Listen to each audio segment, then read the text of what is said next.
imagine the COVID situation in India if the Mumbai locals were operating with the same packed capacity as they were before the pandemic. About 500 people travel in one coach. So think about how densely packed the coach is with people. Now imagine the spread of the pandemic from just one person being COVID positive in the coach.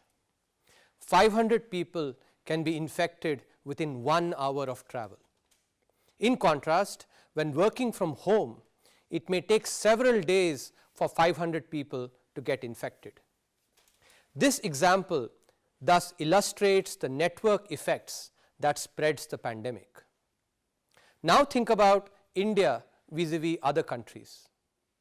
Not only do we have 137 crore people, we live in one of the most densely populated areas in the world. Just Uttar Pradesh has a greater population than Brazil. Bihar has more people than France and UK put together. Also, India's vulnerable elderly population in absolute numbers is far more than that of other countries.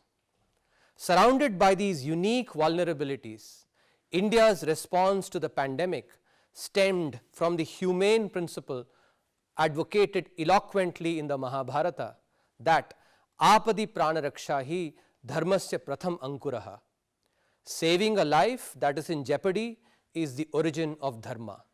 Thus, India recognized that while GDP growth can come back, human lives once lost cannot be brought back.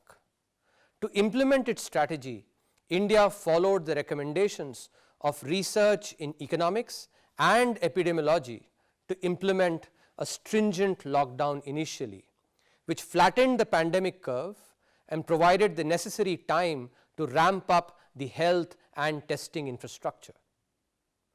Using a plethora of evidence, the survey demonstrates the benefits of this strategy in the first chapter. India has protected 37 lakh people from getting infected and has saved more than 1 lakh lives. The lockdown has also supported a V-shaped recovery across economic indicators. Thus, India has transformed the short-term trade-off between lives and livelihoods into a win-win in the medium to long term that has saved both lives and livelihoods.